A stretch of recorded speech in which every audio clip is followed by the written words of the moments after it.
వీక్షకులందరికీ నమస్కారం.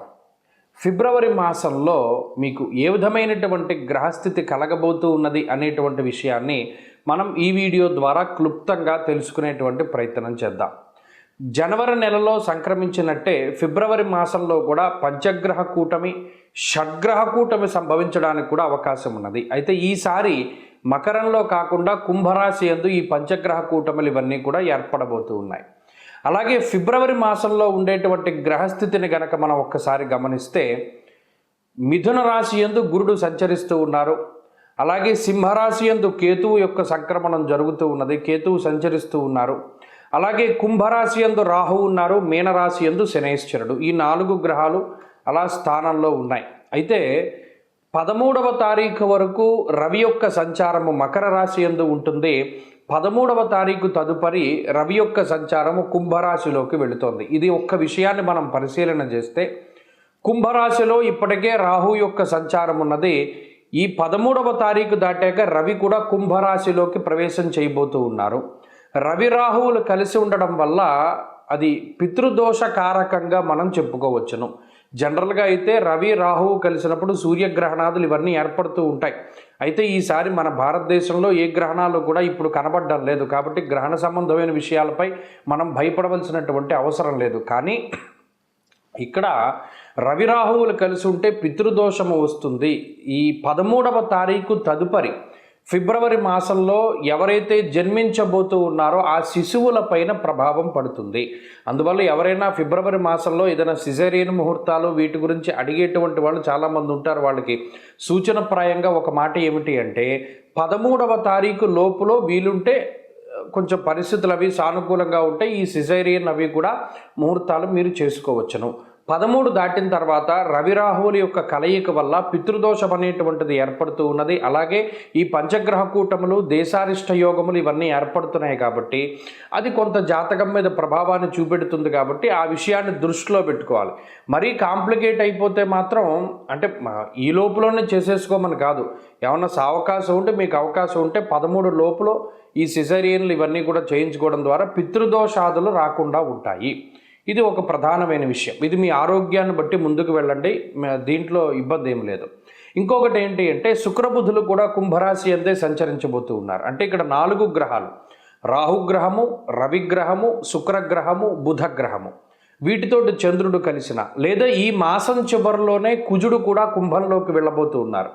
ఈ 5 గ్రహాలు వెరసి చంద్రుడితోటి కలిపి షడ్గ్రహ కూటమి కుంభరాశిలో ఏర్పడబోతూ ఉన్నది.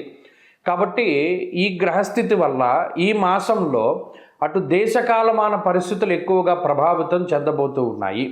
దేశారిష్ట యోగం అనేటువంటిది పట్టబోతూ ఉన్నది. ఎందుకంటే అటు కుజరాహువుల యొక్క కలయిక, అలాగే రవి రాహువుల యొక్క కలయిక ఇవన్నీ కూడా దేశారిష్ట యోగాలుగా చెప్పబడ్డాయి.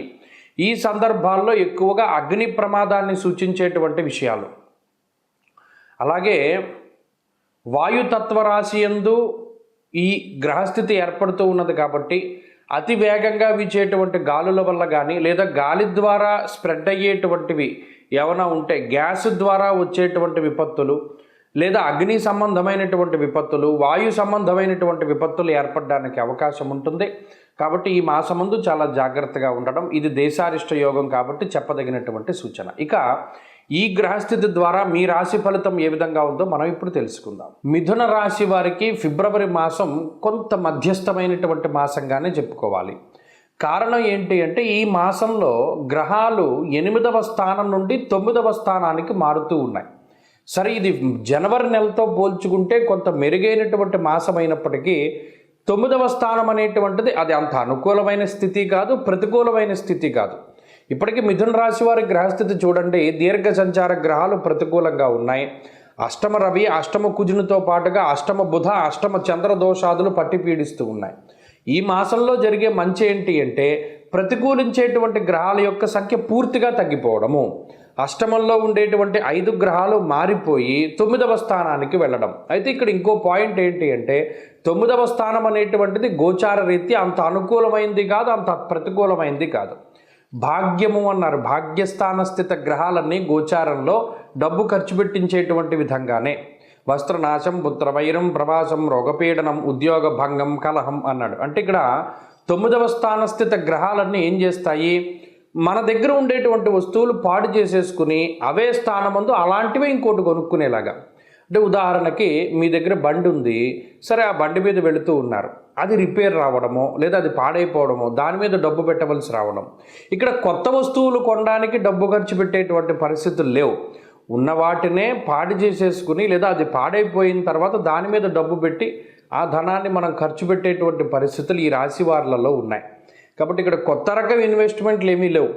ఉన్న వాటిని బాగు చేసుకోవడానికి లేదా పాడైపోయిన వాటిని కొనుక్కోవడానికి, కొన్న వస్తువులే కొనుక్కోవడము, కొనుక్కున్న వాటిని మళ్ళీ పాడు చేసుకుని మళ్ళీ అదే వస్తువు కొనుక్కోవడం. అంటే ఇక్కడ గమనించండి, మీ దగ్గర ఉన్నటువంటి ధనము మీకు సక్రమంగా ఉపయోగపడదు. ఇది ప్రధానమైనటువంటి విషయం.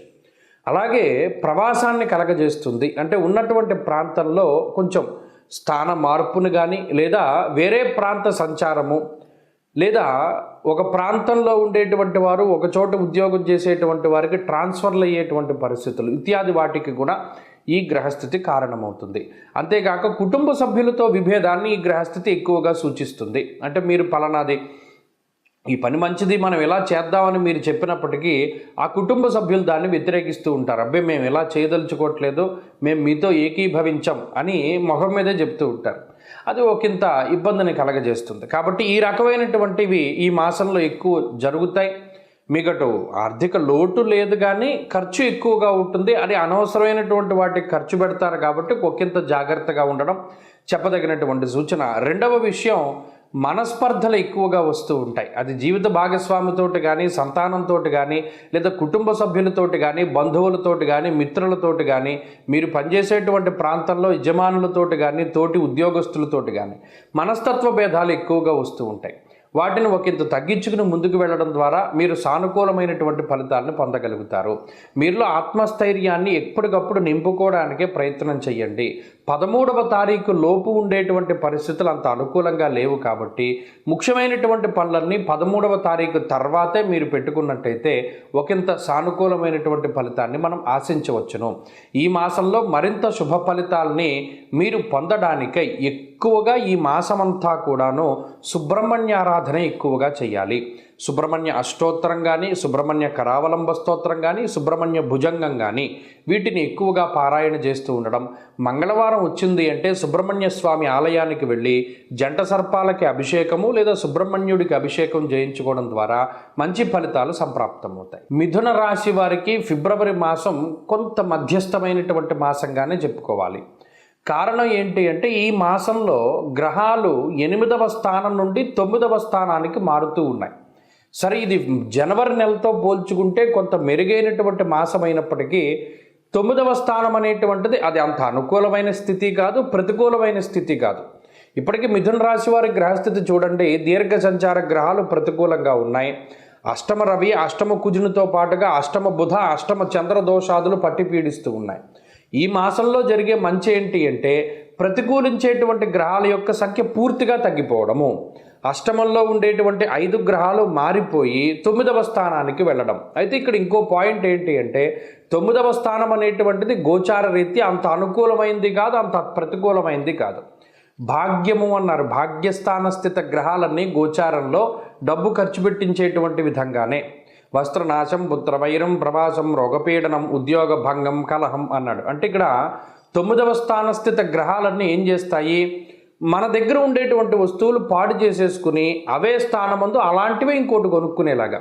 అంటే ఉదాహరణకి మీ దగ్గర బండి ఉంది, సరే ఆ బండి మీద వెళుతూ ఉన్నారు, అది రిపేర్ రావడమో లేదా అది పాడైపోవడమో దాని మీద డబ్బు పెట్టవలసి రావడం.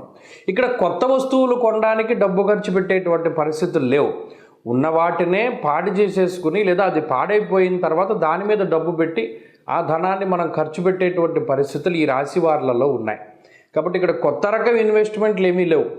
ఉన్న వాటిని బాగు చేసుకోవడానికి లేదా పాడైపోయిన వాటిని కొనుక్కోవడానికి, కొన్న వస్తువులే కొనుక్కోవడము, కొనుక్కున్న వాటిని మళ్ళీ పాడు చేసుకుని మళ్ళీ అదే వస్తువు కొనుక్కోవడం. అంటే ఇక్కడ గమనించండి, మీ దగ్గర ఉన్నటువంటి ధనము మీకు సక్రమంగా ఉపయోగపడదు. ఇది ప్రధానమైనటువంటి విషయం. అలాగే ప్రవాసాన్ని కలగజేస్తుంది. అంటే ఉన్నటువంటి ప్రాంతంలో కొంచెం స్థాన మార్పును కానీ లేదా వేరే ప్రాంత సంచారము లేదా ఒక ప్రాంతంలో ఉండేటువంటి వారు ఒక చోట ఉద్యోగం చేసేటువంటి వారికి ట్రాన్స్ఫర్లు అయ్యేటువంటి పరిస్థితులు ఇత్యాది వాటికి కూడా ఈ గ్రహస్థితి కారణమవుతుంది. అంతేకాక కుటుంబ సభ్యులతో విభేదాన్ని ఈ గ్రహస్థితి ఎక్కువగా సూచిస్తుంది. అంటే మీరు పలానాది ఈ పని మంచిది, మనం ఎలా చేద్దామని మీరు చెప్పినప్పటికీ ఆ కుటుంబ సభ్యులు దాన్ని వ్యతిరేకిస్తూ ఉంటారు. అబ్బాయి మేము ఎలా చేయదలుచుకోవట్లేదు, మేము మీతో ఏకీభవించం అని మొహం మీదే చెప్తూ ఉంటారు. అది ఒకంత ఇబ్బందిని కలగజేస్తుంది. కాబట్టి ఈ రకమైనటువంటివి ఈ మాసంలో ఎక్కువ జరుగుతాయి.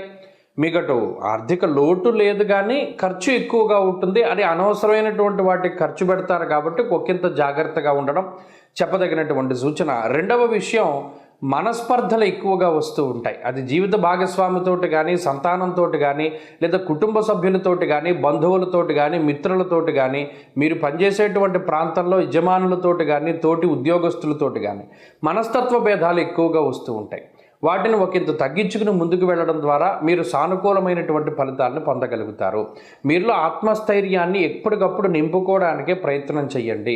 13వ తారీఖు లోపు ఉండేటువంటి పరిస్థితులు అంత అనుకూలంగా లేవు కాబట్టి ముఖ్యమైనటువంటి పనులన్నీ 13వ తారీఖు తర్వాతే మీరు పెట్టుకున్నట్టయితే ఒకంత సానుకూలమైనటువంటి ఫలితాన్ని మనం ఆశించవచ్చును.